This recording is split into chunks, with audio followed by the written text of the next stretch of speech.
Hai, balik lagi di series review tempat kamu bisa nonton tanpa harus buang-buang waktu. Kali ini kita akan membahas series 30 koin season kedua. Karena ini season kedua, jadi buat kamu yang belum nonton season pertamanya, tonton dulu ya jadi kamu bisa relate.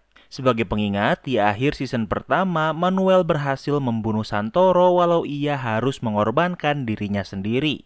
30 koin Yudas diperebutkan dan salah satunya dimiliki Mercy. Sementara Elena terluka dan tak sadarkan diri, namun Paco berhasil membawanya ke rumah sakit. Paco membunuh Christina namun hanya melukai Maria. Sementara Antonio dan Laguna berhasil melarikan diri bersama. Apa yang akan terjadi di season kedua ini? Mari kita bahas. Di awal season kedua, kita akan berada di akhir season pertama di mana pengikut Santoro saling berebut koin Yudas bahkan saling membunuh. Sementara warga hanya bisa melihat perkelahian tanpa mengerti apa yang terjadi. Di malam hari, ternyata Paco tidak berhasil membunuh nenek sihir yang menyerang Elena karena ia masih hidup. Nenek sihir kembali ke kastil yang dipenuhi mayat. Ia ke sana untuk membawa mayat Manuel dan Santoro. Ia membawa mayat mereka ke rumahnya, kemudian menulis sebuah mantra dari kulitnya. Ia memaksa mayat Manuel menelannya, kemudian menguburnya di lautan serangga. Waktu berlalu, Manuel bangkit dari peti matinya di sebuah ruangan yang menakutkan dengan beberapa orang yang mengelilinginya. Mereka tidak melakukan apapun sehingga Manuel menjelajahi tempat ini.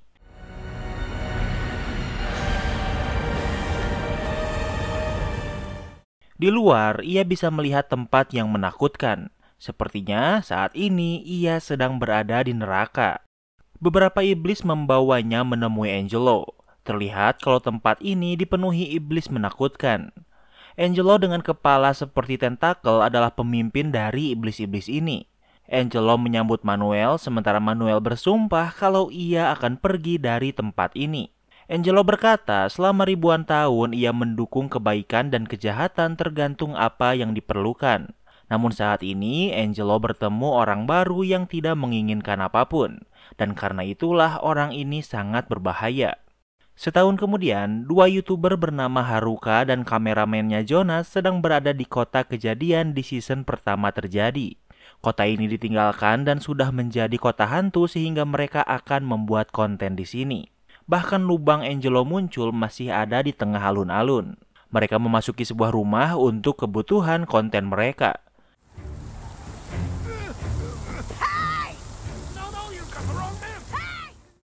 Namun di luar, mereka melihat seorang pria yang diculik beberapa pria ke dalam mobil. Mereka tidak bisa melakukan apa-apa karena kejadian berlangsung sangat cepat. Mereka mengikuti mobil dan sampai di kastil yang ditutupi pagar karena kastil ini akan dibuat menjadi hotel. Dengan menggunakan drone, Jonas bisa melihat kalau di balik pagar ada beberapa orang yang sepertinya sedang mencari sesuatu seperti koin Yudas.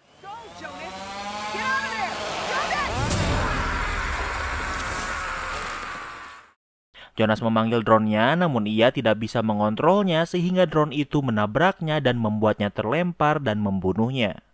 Di tempat lain, Paco kini bekerja di pasar ikan sebagai kuli panggul. Setelah selesai bekerja, ia pergi ke rumah sakit untuk menemui Elena yang sedang koma setelah dicabut jarum yang menusuk lehernya di season pertama. Setiap hari, Paco datang dan mengajak bicara Elena. Paco membeli kopi sebentar di vending machine. Ia menerima telepon dari Maria yang Paco tembak di akhir season pertama. Saat itu, Maria berada di bawah pengaruh Angelo. Ia meminta bantuan Paco untuk membantunya membuktikan apa yang terjadi setahun yang lalu adalah kenyataan. Namun Paco menolaknya karena saat itu Maria dan Christina menangkapnya dan Elena.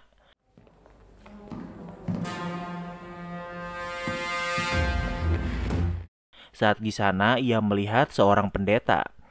Pendeta itu berpaling sehingga Paco mengejarnya, namun ia tidak bisa menemukannya. Di tempat lain, Laguna sedang di kota untuk membeli beberapa buku atau koran tentang informasi yang ia butuhkan. Setelah itu, ia pergi ke bukit di mana ada banyak kincir angin. Di salah satu kincir, ternyata ia dan Antonio tinggal berdua. Dinding kincir ini dipenuhi foto dan berita yang berhubungan dengan kejadian di season pertama. Antonio memiliki berkah di mana ia bisa mendapatkan informasi entah bagaimana tentang 30 koin Yudas. Karena itulah Antonio suka tempat tinggi dan memiliki gangguan mental. Saat ini Antonio dan Laguna mencoba memecahkan misteri 30 koin ini. Nama yang Antonio sering dengar belakangan ini adalah pria bernama Barbro. Antonio berkata kalau saat ini Barbro sedang berada di tempat yang dipenuhi lukisan. Barbro berkata sebuah batu bisa membuka portal. Di saat yang sama di New York, Amerika Serikat, di sebuah tempat pelelangan barang langka sedang dilakukan pelelangan beberapa lukisan seperti apa yang dikatakan Antonio. Barbro tidak tertarik dengan lukisan ini dan targetnya adalah sebuah prasasti yang terbuat dari batu. Pria botak ini bernama Christian Barbro dan saat ini ia sedang mengumpulkan 30 koin Yudas. Unique in its kind, 260? 300. $1 million. Ternyata Angelo juga ada di sana dan menantang Barbro sehingga Barbro harus membayar prasasti ini sebesar 20 juta dolar. Padahal harga awalnya hanya 20 ribu dolar. Actor, Mr. Christian Barbro.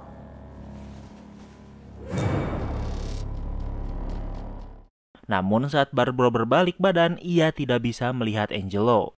Sementara itu di kastil, Haruka memanggil polisi, namun saat kembali, ia tidak bisa menemukan Jonas, bahkan jejak darahnya pun tidak ada.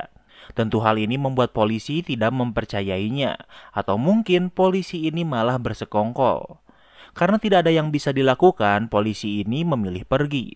Sementara Haruka tetap tinggal di sini bahkan hingga malam hari.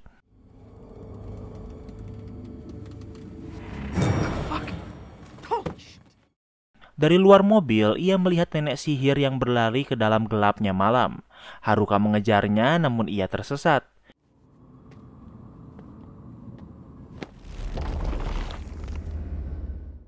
Saat ia bersandar pada tembok, tembok itu bergerak dan menunjukkan pintu rahasia. Ia memasukinya dan di sana ia melihat banyak benda menakutkan. Dari dalam rumah, ia melihat sebuah bathtub yang dipenuhi serangga. Di bathtub inilah saat ini Manuel dikubur.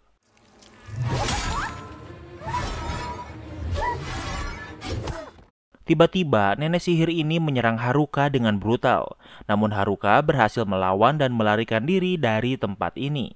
Ia memasuki sebuah rumah dan berencana meminta bantuan.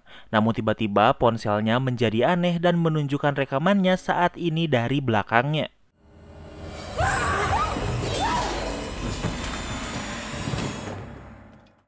Saat berpaling, ia melihat nenek sihir yang masih mengejarnya. Namun di saat yang sama, Maria datang dan nenek sihir ini tidak bisa ditemukan. Di tempat lain, Antonio mengigau saat tertidur dan Laguna menulis apa yang ia katakan. Antonio berkata agar Elena berhati-hati dengan iblis buta. Tentu Laguna tidak mengerti maksud dari Antonio ini. Sementara itu di rumah sakit, seperti biasa, Paco ke rumah sakit untuk mengunjungi Elena. Right to his face. Really good. Elena? Elena? Elena? Saat Paco berbicara, tiba-tiba Elena kejang-kejang dan jantungnya berdetak kencang. Dengan panik, Paco memanggil dokter dan perawat, namun saat mereka sampai, keadaan Elena baik-baik saja sehingga tidak ada yang bisa mereka lakukan. Elena sudah koma selama setahun terakhir. Ternyata saat ini jiwa Elena sedang dikurung di neraka. Elena dan beberapa orang lain ketakutan dengan iblis menakutkan yang mengawasi mereka.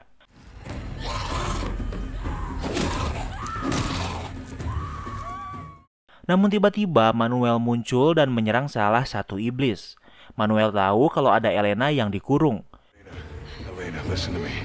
You can't speak right now because you're in a coma and I'm already dead. Manuel memberitahu kalau saat ini Elena sedang koma sementara ia sudah meninggal. Ia juga memberitahu saat Elena terbebas, ia akan memiliki sesuatu yang sangat penting yang harus ia jaga dengan hidupnya. Sementara itu di kastil, Haruka menunjukkan Maria dinding pintu rahasia semalam. Namun di sana mereka tidak menemukan pintu rahasia ini. Maria berpikir tidak aman untuk menyelidiki tanpa bantuan sehingga mereka akan pergi ke rumah sakit jiwa. Di rumah sakit jiwa ini adalah tempat kebanyakan korban kastil dirawat karena mengalami gangguan jiwa. Mereka menemui pemimpin rumah sakit jiwa ini yang bernama Dr. Giraud. Mereka ke sini untuk berbicara dengan beberapa korban pengaruh Angelo. Mari menemui para korban dan di antara mereka ada Sol dan temannya. Tidak semua warga dirawat di sini, beberapa dirawat di rumah sakit lain. Tidak ada satupun dari mereka yang mau memberitahu Haruka kejadian di kota karena takut. Di sana Haruka melihat pria yang diculik saat ia berada di kastil dan saat ini ia dibawa ke ruangan lain. Sementara itu di Prancis, Mercy terbangun di sebuah mansion megah yang dipenuhi banyak penjaga. Mercy pergi ke halaman menemui pria bernama Lagrange, orang yang pergi bersama Mercy di akhir season pertama.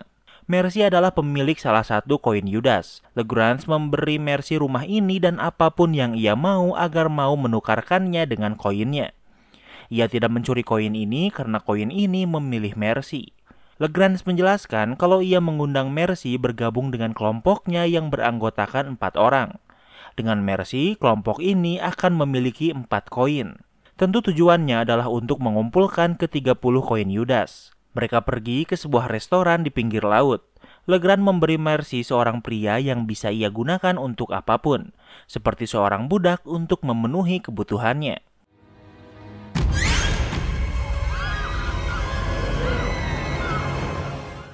Namun Mercy tidak membutuhkannya, jadi ia membunuh pria ini dengan melemparnya dari ketinggian.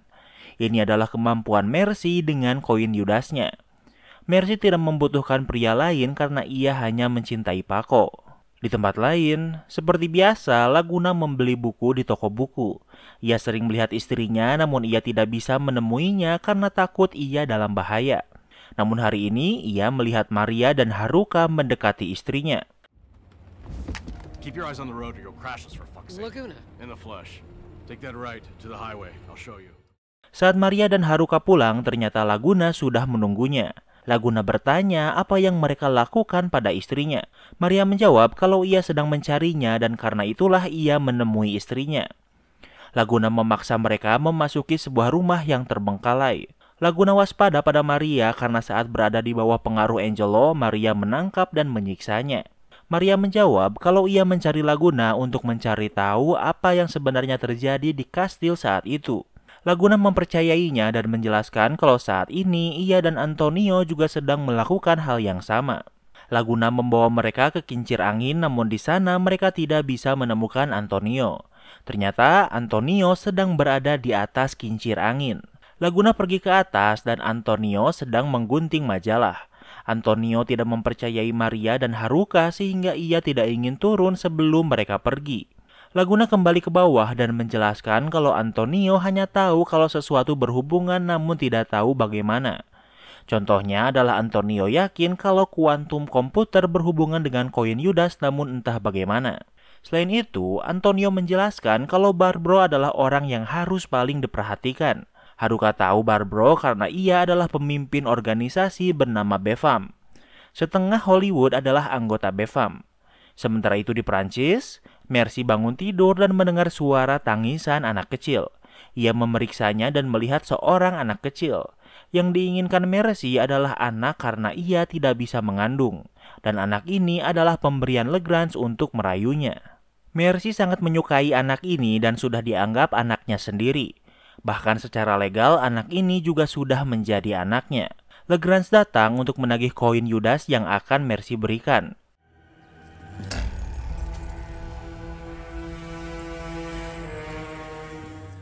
Namun saat ia membawa koin itu tidak bisa pergi dari Mercy bahkan membuat jarinya putus. Artinya koin ini hanya ingin bersama Mercy. Sementara itu di rumah sakit, seperti biasa Paco sedang menemani Elena. What the fuck? Namun saat ia memijit Elena, ia menemukan sesuatu yang diikat di perut Elena. Paco memeriksanya dan ternyata isi kantong di sana adalah janin yang sudah kering. Paco memanggil perawat, namun saat mereka sampai, mereka tidak bisa menemukan janin itu. Paco yakin apa yang ia lihat benar, namun ia tidak bisa membuktikannya. Sementara itu di Amerika, Barbro sedang memimpin seminar di depan anggota BEFAM yang berdress code biru. Barbro memecahkan telur, namun yang keluar adalah seekor burung. Setelah seminar selesai, Angelo menghubungi Barbro dan meminta tanda tangannya. Angelo tahu apa yang ingin Barbro lakukan dengan prasasti yang ia beli di awal series dan ingin menghentikannya. Namun Barbro menolaknya. Angelo menawarkan jika Barbaro ingin dunia ini, maka ia bisa membantunya. I don't want this world. I don't like it. I want a new one. Namun Barbaro menjawab kalau ia tidak ingin dunia ini karena ia ingin dunia yang lain. Kembali ke rumah sakit, Paco yang merasa ada yang tidak beres di rumah sakit ini berencana membawa Elena pergi. Sementara Elena masih berada di dalam kurungan bersama tahanan lain. Di atas, ia melihat Manuel yang berencana membebaskannya. A book! When you get your hands on it, don't look at it or open it! You have to find Lombardi! He knows what has to be done! Manuel berkata saat Elena memegang sebuah buku, jangan membacanya tapi pergilah mencari Lombardi. Manuel membuka pintu kandang sehingga iblis bisa masuk. Elena melarikan diri sementara Paco sudah membawa Elena dari rumah sakit. Namun Paco berhasil ditahan dan ditangkap sementara Elena kembali diperiksa. Paco berhasil membebaskan ikatannya dan mencari Elena. Ia menyamar menjadi perawat dan menemukan Elena di sebuah ruangan. Ternyata saat ini dokter menemukan kalau Elena sedang hamil. Dokter berpikir kalau ini adalah ulah Paco, namun tentunya Paco membantahnya. Paco menyerang mereka dan membawa Elena pergi. Ia membuat Elena seolah mayat sehingga ia bisa membawa Elena pergi dari rumah sakit. Sementara itu di neraka, posisi Elena terpojokan dan yang bisa ia lakukan hanyalah berlari. Sementara Paco menghentikan mobil jenazah yang membawa Elena. Paco mencium Elena sambil meminta maaf dan bersiap bunuh diri. Sementara di neraka, Elena berhasil dibunuh dengan cara yang sadis, namun karena inilah ia kembali tersadar. Flashback ke setahun yang lalu. Barbaro sedang berada di sebuah perpustakaan. Seorang pria membuka buku tua yang dijaga ketat. Barbaro duduk namun ia menutup matanya.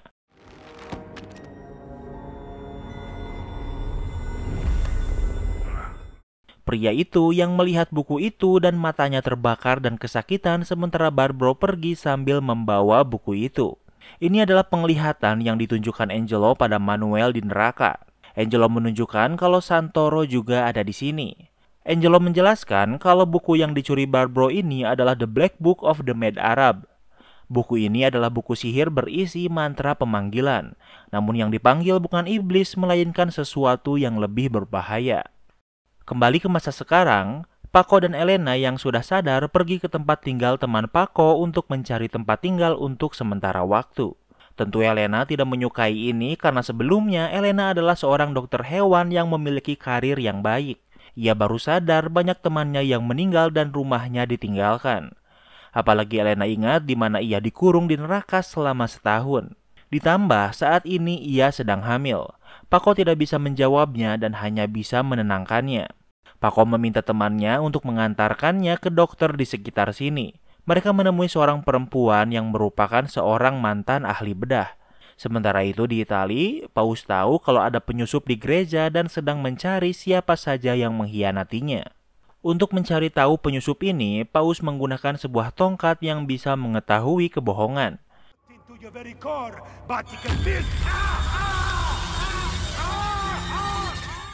Mereka ditanya apakah mereka penyusup dan bagi yang berbohong bisa diketahui.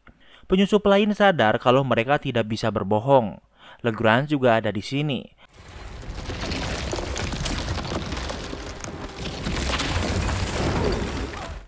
Namun di belakangnya ada yang menggunakan sihir untuk meruntuhkan atap sehingga mereka bisa melarikan diri. Waktu berlalu, di Inggris Mercy mendatangi sebuah tempat mewah untuk menemui anggota kelompok Legrand. Dengan Mercy, kini kelompok ini memiliki 5 anggota dengan 4 koin Yudas. Legrand menjelaskan kalau mereka menerima informasi tentang seorang pria bernama Kardinal de la Cruz yang memiliki 2 koin. Mereka ingin Mercy pergi ke Meksiko untuk merekrut de la Cruz dan jika ia menolak, ia harus merebut paksa koinnya. Mercy hanya memiliki 1 koin sementara anggota lain setuju untuk mengirim Mercy ke Meksiko. Mercy menolaknya karena ia tidak ingin jauh dari anaknya. Namun ia panik dan pergi mencari anaknya. Di lantai bawah ia melihat orang yang sedang mengelap darah dan tidak bisa melihat anaknya. Legrand berkata kalau anaknya baik-baik saja dan akan dikembalikan setelah ia kembali dari Meksiko.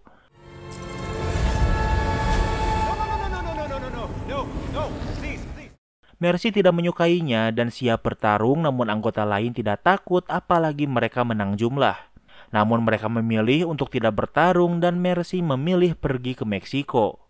Mercy pergi ke hutan karena tempat tinggal De La Cruz adalah di tengah hutan dengan banyak militan anarkis. Saat sampai, Kardinal De La Cruz yang merupakan seorang pendeta menyambutnya. Di hutan ini ada sebuah rumah besar yang terbengkalai. Di malam hari, De La Cruz mengadakan sebuah pesta untuk menyambut Elena dan juga menghukum penyusup yang akan dihakimi.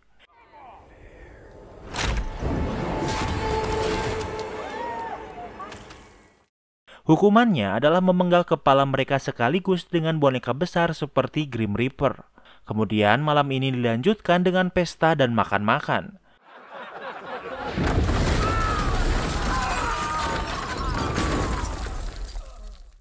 Mereka semua memandang rendah Mercy sehingga Mercy membuat mereka semua melayang kecuali De La Cruz.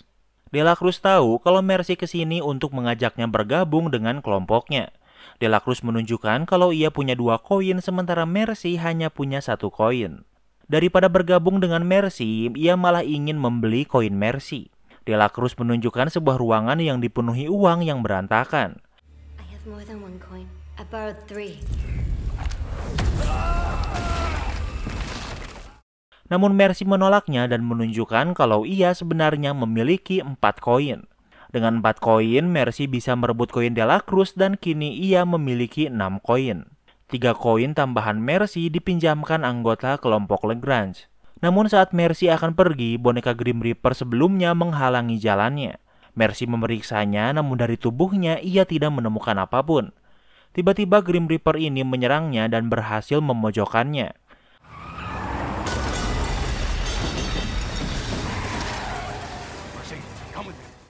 Namun sebuah mobil menabraknya dan orang itu adalah Barbro yang menyelamatkan Mercy dari tempat ini.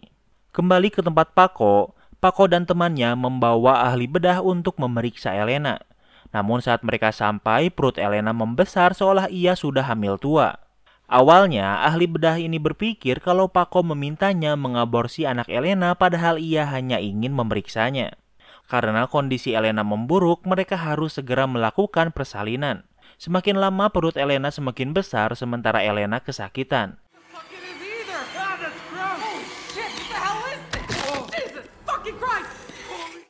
Namun yang dikeluarkan dari kandungan perutnya adalah benda bulat dengan kaki seperti laba-laba yang berlari kemana-mana.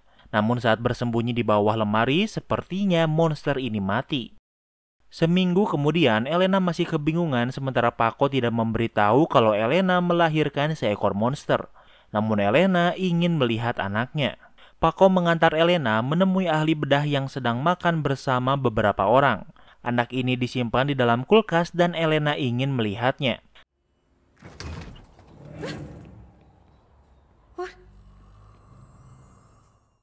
Saat Elena melihatnya, ia terkejut dan sadar kalau ia baru saja melahirkan seekor monster. Monster ini dibawa keluar kulkas untuk ditunjukkan pada teman-teman dokter ini. Monster ini dikelilingi lendir yang bisa dilepas dan menunjukkan tubuh monster laba-laba ini.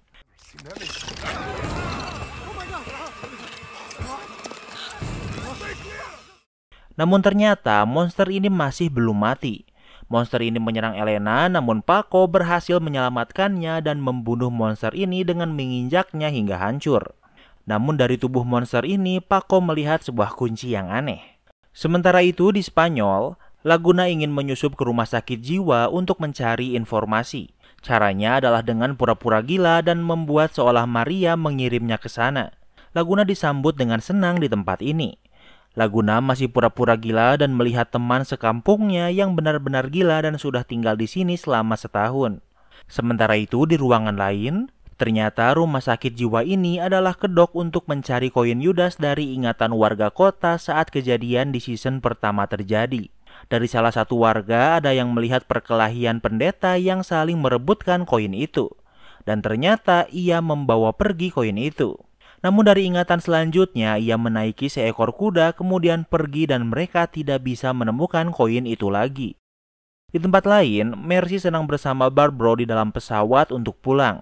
Mercy memberitahu kalau ia memiliki 6 koin.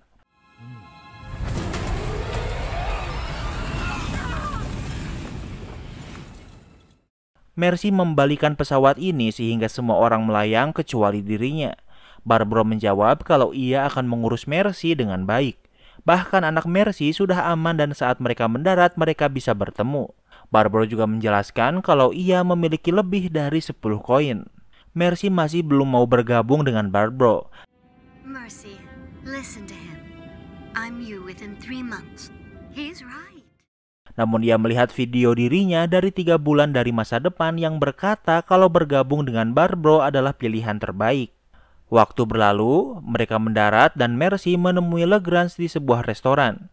Mercy menjelaskan kalau ia sudah merebut koin De La Cruz. Namun ia juga memberitahu kalau Barbaro memiliki banyak koin. A far better plan than yours.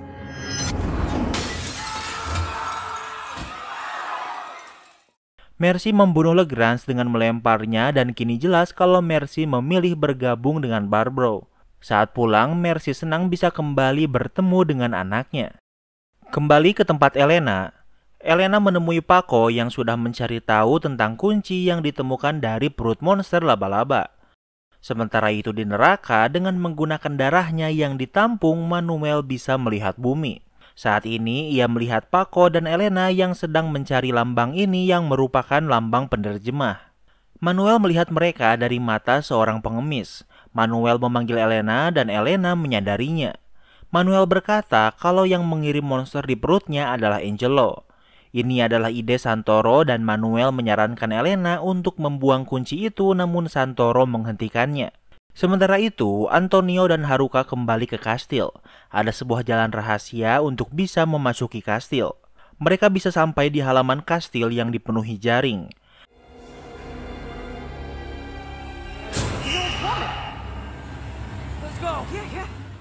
Haruka ingin merekam, namun dari layarnya ia melihat banyak bangkai hewan seperti saat upacara dilakukan. Namun di sana ia juga melihat nenek sihir yang membuat mereka takut dan melarikan diri. Tiba-tiba ponselnya menjadi aneh dan menghapus semua video dan foto di ponselnya. Haruka menelpon Maria dan memintanya datang ke kastil. Di malam hari, Maria menemui mereka di kastil. Maria memeriksa dan ia melihat dokter dari rumah sakit jiwa yang sedang mencari koin dari ingatan yang ia lihat sebelumnya. Di sana ia melihat sebuah mainan kuda. Ia sadar kalau kuda yang ia lihat adalah mainan kuda ini dan koin Yudas ada di wadah koin ini. Kembali ke tempat Paco dan Elena, mereka memasuki sebuah bangunan organisasi penerjemah. Mereka menyusup masuk dan tempat ini seperti sebuah perpustakaan. Di sana mereka melihat sebuah pintu, namun kunci Elena tidak bisa membuka pintu ini. Mereka mengikuti rel yang mengarah ke dinding. Elena membuka gulungan yang menunjukkan sebuah pintu. Pintu ini tidak menggunakan kunci dan mereka bisa membuka paksa pintu ini yang menunjukkan sebuah ruangan. Mereka memasuki ruangan ini dan di sana mereka menemukan sebuah peti tua yang dirantai.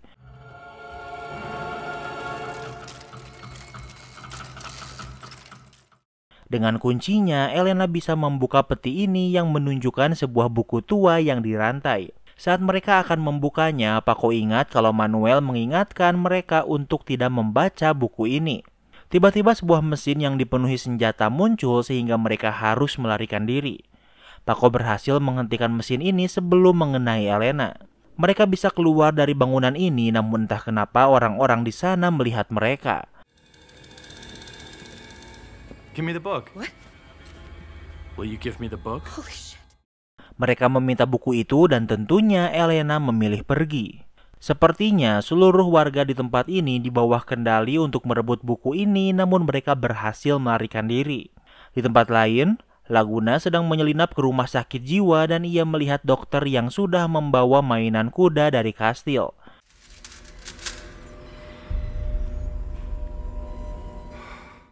Dari wadah koin, ia berhasil menemukan satu koin Yudas yang membuatnya senang. Ia menelpon bosnya dan memberitahunya. Ternyata bosnya adalah Barbaro dan Barbaro sudah menerima koin ini. Dengan koin ini, kini Barbaro sudah memiliki 30 koin Yudas. Kemudian Barbaro pergi ke padang pasir di Peru. Barbaro sedang mencari sesuatu dan yang ia cari adalah sebuah benda yang terkubur di tanah. Kembali ke tempat Paco dan Elena masih mencoba melarikan diri dengan menggunakan taksi. Straight on Lombardi. Vergara told you to find Lombardi, so where do you think he might be?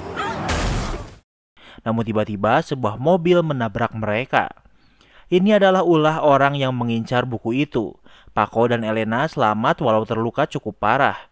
Mereka melarikan diri dengan menaiki sebuah bis. Di tempat lain, Antonio panik karena ia tahu kalau Paco dan Elena dalam bahaya dan harus segera diselamatkan. Namun masalahnya ia tidak tahu di mana Paco dan Elena sekarang berada. Sementara itu, Laguna mengirim pesan berisi kata Highclere pada Maria dari hasil penelitiannya di dalam rumah sakit jiwa. Maria tidak mengerti maksudnya, namun di saat yang sama Haruka menelponnya dan memberitahu kalau Paco dan Elena dalam bahaya. Maria meminta Haruka mencari informasi tentang Highclere. Waktu berlalu, Haruka menemukan kalau Highclere adalah sebuah organisasi untuk orang kaya. Namun pada dasarnya adalah orang kaya yang mengatur dunia dari bayang-bayang. Barbro adalah bagian dari organisasi ini. Selain itu, Haruka dengar kalau Barbro memiliki kekuatan untuk mengontrol pikiran. Antonio juga memberitahu kalau Elena harus mencari simbol di buku itu yang bisa melindungi mereka. Di saat yang sama, Barbro dan Mercy sedang berada di tengah laut. Barbro membuat boneka dari tanah liat berwarna hijau kemudian menyimpannya di atas meja yang dipenuhi simbol aneh. Kembali ke tempat Paco menerima telepon dari Maria yang memberitahu kalau mereka harus mencari simbol yang bisa melindungi mereka. Hey, Paco, they have the book! The book! Namun ternyata yang mengontrol orang-orang yang mengincar buku Elena adalah Barbro. Mereka berhasil mencuri buku itu, namun Paco dan Elena tentunya tidak menyerah dan berhasil merebut kembali buku itu dan melarikan diri. Mereka terus berlari dan sampai di sebuah kuil. Could you pull your dog back before he really injures someone? Sure. Give it to me. I'll pull him back. Seekor anjing mengamuk karena boneka Barbro sudah mengejar mereka. Namun mereka berhasil memanjat pagar dan memasuki kuil. Di dalam kuil mereka melihat ukiran di dinding dan melihat banyak ukiran unik seperti bintang. Namun entah kenapa mereka merasa kalau di sini mereka bisa aman. Di tempat lain, Haruka melakukan live video di YouTube untuk subscribernya. Ia menjelaskan kalau ada orang yang berencana menghancurkan dunia. Haruka ingin pengikutnya untuk mengingat simbol ini. Di tempat lain, Laguna yang masih di rumah sakit jiwa kembali menyelinap untuk kesekian kalinya untuk mencari informasi.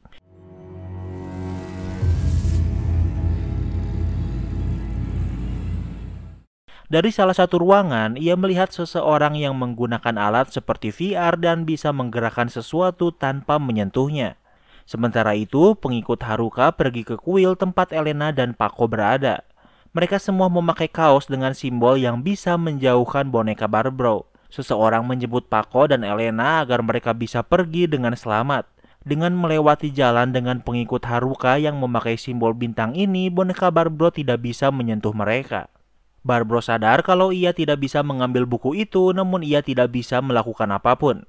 Paco dan Elena menemui Antonio dan Haruka di stasiun. Waktu berlalu, Elena dan Paco pergi ke Italia dengan memakai kaos dengan simbol bintang. Mereka ke sini untuk mencari Lombardi sesuai arahan Manuel. Di tempat lain, Lombardi sedang berada di gereja sendirian. Namun ia melihat seseorang dan entah kenapa mengejarnya.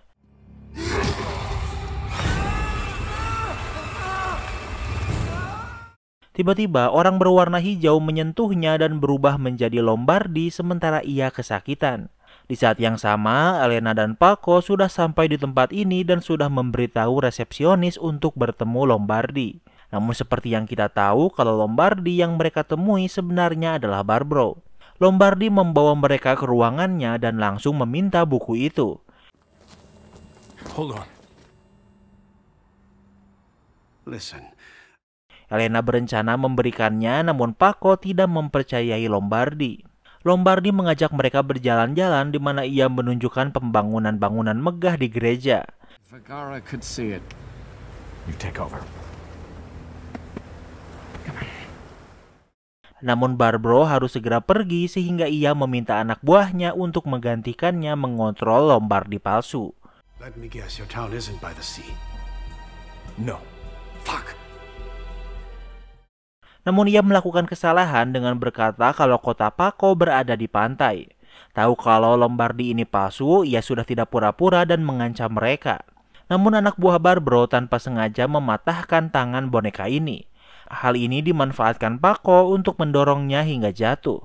Saat mendarat, tubuh Lombardi berubah menjadi hijau. Di tempat lain, Maria sedang berada di seminar anggota BEFAM. Alasan kenapa Barbaro harus pergi adalah untuk memimpin seminar ini. Di seminar ini, Barbaro menjelaskan kalau mereka semua tahu kalau dunia ini akan hancur namun tidak tahu kapan. Artinya, untuk tahu kapan dunia ini akan hancur adalah dengan memulainya sendiri. Salah satu orang penting yang akan menjadi rekan Barbaro adalah pria bernama Reginald. Reginald adalah pembuat kuantum superkomputer. Setelah seminar selesai, Maria menemui Reginald seolah ia adalah penggemarnya. All right. Sorry. I'm so sorry. No, Forgive me. I'll be with a. Forgive me. Namun sebenarnya ia sedang menukarkan tas mereka untuk mengambil laptopnya. Di tempat lain, Elena dan Paco melarikan diri dan sampai di sebuah kafe. Tanpa sengaja, mereka bertemu dengan Lombardi yang asli di sana. Mereka pergi ke gereja dan Lombardi membuka buku dan meminta mereka untuk tidak melihat buku ini. Lombardi menggunakan sebuah cermin sehingga ia tidak melihat buku itu secara langsung. Dari salah satu halaman terlihat gambar sebuah mata besar di langit yang disebut dengan nama mata Tuhan. Sihir ini sangat berbahaya, bahkan bisa menghancurkan dunia. Lombardi menjelaskan seorang matematikawan asal Denmark berhasil menemukan kalau buku ini ditulis dalam dialek Inca di Peru. Namun matematikawan ini menghilang. Sementara itu di neraka, Manuel sedang akan dihukum dan akan dibuang oleh Angelo. Are you alright, Father? Namun di saat yang sama, sebuah petir menyambar pohon dan membuat kabel putus dan membelah tubuh Lombardi yang tentunya membunuhnya. Kematian Lombardi ini diketahui Angelo dan Antonio. Angelo menghentikan pembangunan Manuel karena kini ia membutuhkan Manuel. Di tempat lain, nenek sihir yang tinggal di kastil sedang membuat sebuah ritual.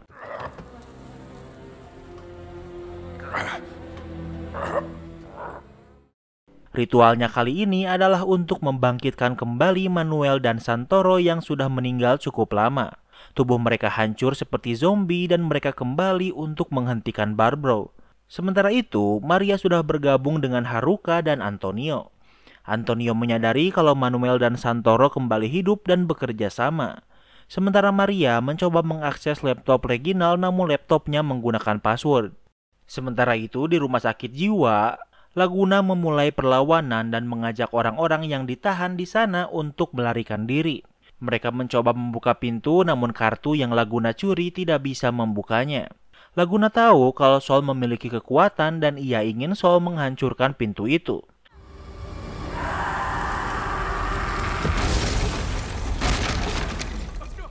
Sol mencobanya dan ia berhasil melakukannya. Tidak semua berhasil melarikan diri dan beberapa berhasil ditangkap.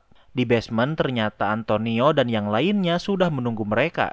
Dengan sebuah minibus, mereka berhasil melarikan diri dari tempat ini. Di tempat lain, Paco dan Elena bingung kemana mereka harus pergi dengan meninggalnya Lombardi.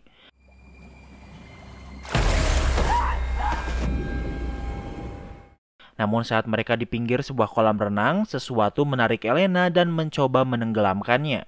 Paco bergerak cepat dan menyelamatkan Elena. Namun sebagai gantinya justru malah Paco lah yang tenggelam. Namun tak lama kemudian Paco muncul di sebuah bathtub karena yang melakukan ini adalah Mercy. Kembali ke tempat Laguna, mereka meninggalkan minibus karena kehabisan bensin dan mereka melanjutkan perjalanan dengan berjalan kaki. Antonio menjelaskan kalau ada dua inti. Yang pertama adalah tempat yang ditandai batu hitam. Ritual Barbaro akan dilakukan di sana. Mata Tuhan akan muncul dari langit dan semua orang akan meninggal. Inti yang kedua berada di sebuah tempat seperti gereja namun dengan banyak kabel. Ternyata matematikawan Denmark yang menghilang adalah bernama Max yang ada di rombongan ini. Mereka beristirahat dan Max berhasil membuka laptop milik Reginald. Mereka mengikuti Antonio yang membawa mereka ke sebuah bangunan yang terbengkalai. Dari dinding yang ditutupi poster mereka melihat tulisan download. Dengan mengakses laptop Reginald mereka menemukan tiket pesawat ke Barcelona. Artinya mungkin inti kedua ini berada di Barcelona. Laguna dan beberapa orang lain pergi ke Barcelona dengan menggunakan bis sementara beberapa memilih kembali ditangkap polisi. Di tempat lain, Manuel dan Santoro sudah sampai di Italia dengan menggunakan pesawat. Di saat yang sama, Elena juga baru sampai di bandara. Elena ingin pergi ke Madrid namun ia tidak mendapatkan tiket. Elena menerima telepon dari Manuel yang mengajaknya untuk bertemu di suatu tempat.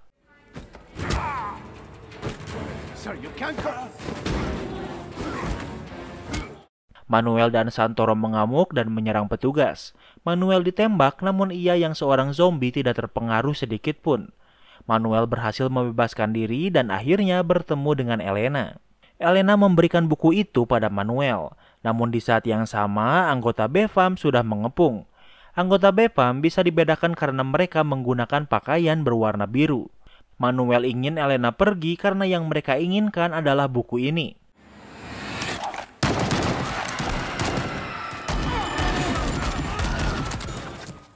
Manuel menahan anggota BEFAM sementara Santoro membaca buku itu di kamar mandi dengan bantuan cermin.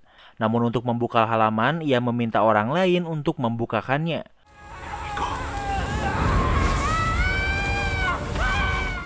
Pria itu kesakitan sementara Santoro menghafalkan nomor yang tertulis di buku itu. Santoro kembali dan melihat Manuel telah membantai semua anggota BEFAM. Mereka melarikan diri dengan menggunakan mobil yang dicuri Elena. Santoro berkata kalau mereka membutuhkan Eye of Blood yang dimiliki Pop. Di tempat lain, Antonio dan yang lainnya sudah sampai di Barcelona dan mereka sedang mencari gereja yang dipenuhi kabel. Antonio tiba-tiba menaiki sebuah bangunan dan menunjuk ke sebuah bangunan. Bangunan itu adalah Super Computation Center. Mereka mengganti pakaian dan mengikuti tur di superkomputer. Terlihat di sana ada banyak server dan kabel seperti yang dikatakan Antonio. Mereka mengikuti pria berpakaian biru yang artinya anggota BEFAM. Namun mereka tidak bisa masuk ke bangunan lain yang dijaga. Mereka harus mencari jalan lain dan memilih menggunakan jalur bawah tanah. Mereka menemukan sebuah lift yang bisa membawa mereka ke lantai atas. Namun yang mereka temukan adalah turbin besar untuk ventilasi. Sementara itu, Santoro dan Manuel sudah sampai di Vatikan untuk menemui Pop. Tentu Santoro tidak disambut dengan baik karena ia adalah seorang pengkhianat. Namun karena Manuel, mereka bisa bertemu dengan Pop. Manuel disambut sementara tentu tidak dengan Santoro. Mereka menjelaskan kalau Barbaro akan menghancurkan dunia sehingga mereka ingin meminjam Eye of Blood. No! Namun Pop menolaknya sehingga Santoro terpaksa menyerangnya dengan mencekiknya hingga melayang. Namun Manuel memaksa Santoro untuk melepaskan Pop. Namun mereka tetap membawa Eye of Blood. Kemudian tujuan mereka selanjutnya adalah Peru. Di Peru, mereka melihat banyak anggota BEFAM. Mereka terus mengikuti anggota BEFAM dan menyerang beberapa orang agar mereka bisa menyamar. Kembali ke tempat Laguna, mereka harus melewati turbin ini untuk sampai ke tujuan mereka.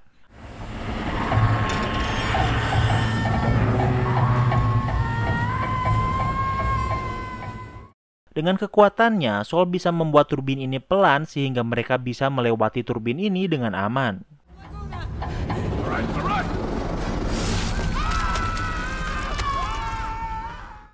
Namun saat Laguna melewati turbin ini, Sol kelelahan sehingga Laguna terblender. Kini mereka bisa melihat superkomputer tepat di depan mereka. Superkomputer ini digunakan untuk menentukan koordinat yang diperlukan yang masih belum ditemukan. Namun yang muncul bukan angka, namun sebuah kode, namun yang pertama sudah ditemukan. Dari pintu depan, kepolisian sudah diberi konfirmasi untuk mematikan superkomputer ini, namun BEFAM menolaknya sehingga terjadi baku tembak. Sementara itu di Peru, Manuel pergi sendiri sementara Santoro bersama Elena. Manuel mencuri sebuah motor untuk pergi ke tujuannya, di pusat di mana garis aneh ini berkumpul. Namun Manuel kesulitan untuk menemukan di mana titik ini berkumpul. Sementara Elena dan Santoro diminta menggunakan pakaian hazmat padahal mereka di tengah gurun. Motor Manuel mogok dan tidak bisa digunakan lagi sehingga ia harus melanjutkan perjalanan dengan berjalan kaki. Di saat yang sama, Paco terbangun dengan memakai pakaian BEFAM. Paco pergi keluar untuk mencari tahu dan di sana ia bertemu dengan Mercy. Mercy merubah pikiran Paco sehingga Paco tidak mengingat apapun. Salah satu kehampaan di rumah tangga mereka adalah karena Mercy tidak bisa hamil. Namun dengan datangnya Nico membuat keluarga mereka menjadi lengkap. Di tempat lain, Elena dan Santoro dan beberapa orang lain dikirim ke bawah tanah. Di sana mereka menemukan tempat seperti kuil, namun yang menarik perhatian mereka adalah sebuah piring terbang di sana. Barbro menjelaskan kalau piring terbang ini ditemukan di tahun 1970-an. Penemuan ini disembunyikan sampai Barbro bisa mengoperasikannya. Diperkirakan piring terbang ini sudah ada di bumi selama 3000 tahun lamanya. Piring terbang ini tidak digunakan untuk pergi keluar angkasa, melainkan untuk pergi ke dimensi lain. Namun hanya 30 orang yang bisa pergi, sementara di sini ada lebih dari 50 orang.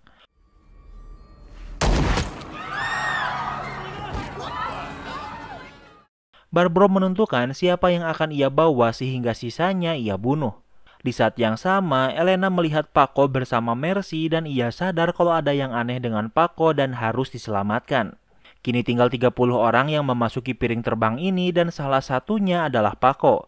Di dalam, mereka bisa melihat monitor yang menunjukkan Reginald yang masih mencari koordinat untuk pergi. Barbro menjelaskan fungsi koin Yudas adalah untuk melindungi diri saat mata Tuhan muncul. Karena ingat, saat mata Tuhan muncul, semua yang ia lihat akan mati. Di tempat lain, Manuel mengeluarkan Eye of Blood dan mengatur angka di sana sesuai dengan apa yang ditemukan Santoro di buku keramat sebelumnya. Dengan koordinat yang tepat, Eye of Blood bereaksi dan kini Manuel tahu kemana ia harus pergi. Di langit, ia melihat helikopter yang membawa prasasti yang dibeli Barbro di awal film. Elena ingin menyelamatkan Paco, namun pintu masuk dilas agar tidak bisa dibuka. Don't do it. No! Santoro mengontrol salah satu tentara agar membunuh tentara lain kemudian bunuh diri. Sementara itu, Haruka ingin menghentikan superkomputer ini agar tidak berhasil mendapatkan koordinat ini. Tinggal satu kode lagi, sementara polisi sudah sampai untuk menghentikan superkomputer ini. Namun mereka terlambat karena koordinat ini sudah ditemukan dan Barbro sudah menerimanya. Di tempat lain, helikopter yang membawa prasasti sebelumnya memasukkannya ke dalam sebuah lubang yang menjadi inti dari garis di gurun ini. Sementara di Peru, Elena dan Santoro menemukan sebuah batu yang bisa digeser sehingga mereka bisa masuk. Mercy sudah mengetahui keadaan ini dan akan mengurusnya. Fungsi koordinat ini adalah kode yang harus dipencet untuk mengaktifkan piring terbang ini. Piring terbang ini berputar dan mulai melayang. Elena dan Santoro masih di piring terbang ini, namun hanya mereka berdua yang tidak memiliki koin Yudas sehingga mereka dalam bahaya. Mercy dan Paco sudah menunggu mereka. Karena pikiran Paco diubah sehingga ia menyerang Elena. Paco berencana membunuh Elena, namun Elena berhasil membalikan keadaan. Santoro mengingatkan Mercy untuk tidak membunuh Elena karena mereka bisa menggunakannya untuk bernegosiasi dengan Manuel yang sedang mencoba menghentikan ini. Santoro memberitahu ini karena ia siap berpindah pihak pada Mercy. Sementara itu, Manuel sudah sampai di tempat prasasti disimpan.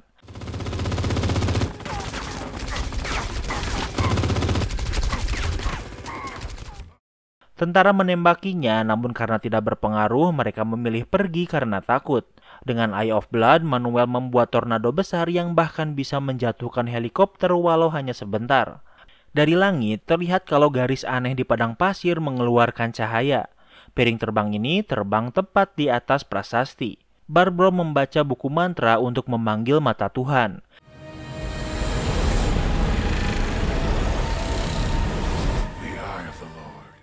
Dari langit muncul mata besar yang melihat ke bumi. Piring terbang ini melayang memasuki mata Tuhan sementara Manuel mencoba menghentikannya. Ia berhasil menahan piring terbang ini dan membuat penumpangnya terlempar namun hanya untuk beberapa waktu. Karena terlempar, Paco tidak sadarkan diri. Karena ingin menyelamatkannya, Elena mencium Paco dan dengan ciuman ini Paco kembali sadar dan mengingat ingatannya yang Mercy hapus. Keadaan semakin kacau dan mereka melihat ada tengkorak yang berasal dari sebuah pakaian. Paco dan Elena menggunakan pakaian ini sementara Mercy dan Santoro menggunakan koin agar bisa bertahan melewati mata Tuhan. Mata Tuhan berubah menjadi galaksi sementara Barbro terus mengucapkan mantra walau harus sambil menahan rasa sakit. Dan piring terbang ini berhasil memasuki mata Tuhan. Waktu berlalu, Angelo muncul dan membangunkan Manuel yang tak sadarkan diri. Barbro sudah berhasil pergi ke dimensi lain yang artinya Manuel gagal menghentikan mereka. Angelo meminta Manuel untuk menghancurkan Eye of Blood dan tiba-tiba Manuel melayang. Di langit sudah tidak ada mata Tuhan namun Manuel tetap melayang ke langit. Waktu berlalu, Manuel tersadar dan ia sedang berada di luar kastil yang terlihat normal. Ia memasukinya dan ia melihat warga kastil yang terlihat normal. Di sana ia melihat Elena bersama pria lain. Sepertinya Manuel berada di dunia yang mirip dengan dunia sebelumnya namun sedikit berbeda. Namun para warga bergemuruh karena mereka melihat piring terbang yang mendarat di hutan. Dan dengan begitu series ini pun berakhir. Kini kita masuk ke sesi rating. Yang pertama adalah tema. Genre di season kedua ini berubah yang awalnya horor religi menjadi horor sci-fi. Jujur Mimin lebih suka dengan genre season pertama karena sepertinya kalau ada season ketiga 30 koin bakalan kayak multiverse. Jadi untuk tema Mimin kasih rating 7/10. Yang kedua adalah karakter. Di season kedua ini tidak terlalu banyak karakter tambahan. Development karakter paling banyak dialami Manuel. Di season kedua ini ditunjukkan Manuel mencintai Elena namun Mimin gak terlalu menunjukkannya karena gak terlalu penting. Selain itu, karakter Barbro juga lebih baik jadi villain daripada Santoro. Dan yang paling banyak dapat upgrade adalah Antonio yang dibuat sangat OP. Jadi untuk karakter Mimin kasih rating 9/10. Yang ketiga adalah plot twist. Plot twist terbesar di season kedua ini adalah keinginan Barbro yang bukan untuk menguasai dunia, melainkan untuk membuat dunia yang baru yang bahkan Angelo takuti. Namun karena masih belum jelas kemana sebenarnya Barbro pergi, jadi plot twistnya masih gantung. Twist kedua adalah piring terbang berisi manusia yang datang 3000 tahun yang lalu. Kemungkinan kalau mereka adalah awal mula manusia. Untuk plot twist, Mimin kasih rating 9/10. Yang keempat adalah ending. Ending di season kedua ini jelas sangat gantung karena bakalan jadi pijakan buat season ketiga kalau ada. Jadi sepertinya dunia ini bakalan hancur dan season ketiga bakal dijelasin di dunia lain, alias multiverse. Jadi untuk ending, Mimin kasih rating 8/10. Yang kelima adalah entertainment value. Dibanding season pertama, season kedua ini lebih banyak bertele-tele dan diisi filler gak penting. Ditambah karakter yang mencar jadi setiap episodenya selalu loncat-loncat. Mungkin hanya beberapa episode awal dan episode terakhir yang menarik sementara sisanya lumayan boring. Jadi untuk entertainment value Mimin kasih rating 9/10. Jadi overall rating 30 koin season kedua adalah 8,4. Apa kalian setuju dengan rating Mimin? Jangan lupa like video ini kalau kamu suka dengan video ini dan jangan lupa juga cek video kita lainnya. Terima kasih sudah menonton dan sampai bertemu lagi di series berikutnya.